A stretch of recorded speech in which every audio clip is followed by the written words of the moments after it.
Garuda dijadwalkan menjalani latihan kedua di Jakarta menjelang laga penting melawan Tiongkok di kualifikasi Piala Dunia 2026 zona Asia.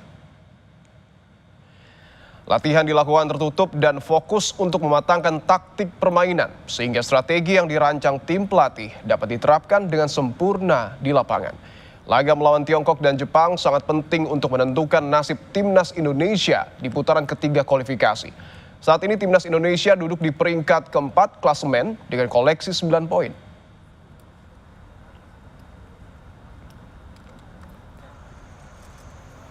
Timnas Tiongkok sudah tiba di Indonesia Senin malam melalui Terminal 3 Bandara Soekarno-Hatta, Tangerang, Banten.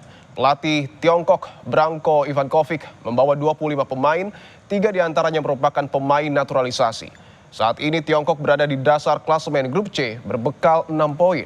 Mereka harus memenangkan 2 laga tersisa jika ingin lolos ke babak keempat kualifikasi Piala Dunia 2026 zona Asia. Sementara itu penjaga gawang Emil Audero Mulyadi berpeluang menjalani debut bersama skuad Garuda sebab Martin Pas yang selama ini menjadi kiper utama harus absen karena akumulasi kartu kuning. Emil Audero mengaku tidak gugup dengan kemungkinan debutnya di timnas. Ia hanya ingin fokus dalam melakukan persiapan dan berharap bisa tampil baik jika benar-benar diturunkan saat timnas menjamu Tiongkok. Ia menegaskan siap memberikan 100% kemampuan saat bermain untuk timnas. Begitu juga dengan pemain lain yang menghuni skuad Garuda.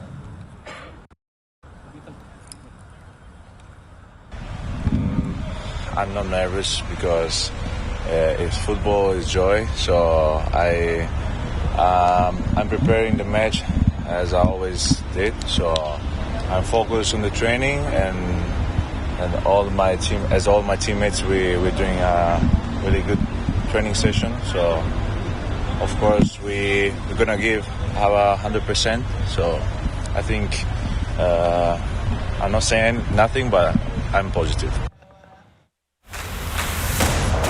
Pelatih timnas Patrick Kluivert mengirimkan pesan tegas ke Tiongkok sebelum berduel di laga ke-9.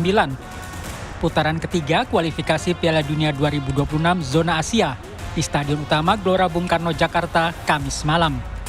Kluivert mengingatkan Tiongkok berhati-hati saat bertandang ke markas skuad Garuda. I think the most important thing is that how we are playing. They need to look at us because we are playing at home.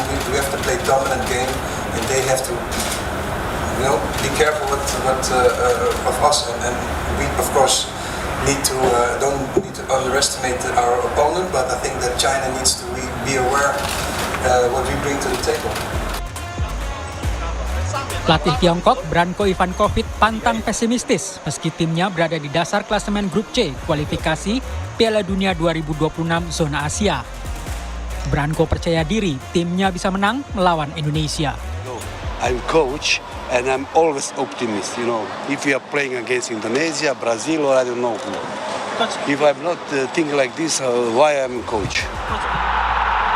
Pada pertemuan pertama di Tiongkok 15 Oktober 2024, timnas Indonesia yang masih dilatih oleh Shin Tae-yong takluk 2-1 meski dominan dalam penguasaan bola. Tim Liputan Kompas TV.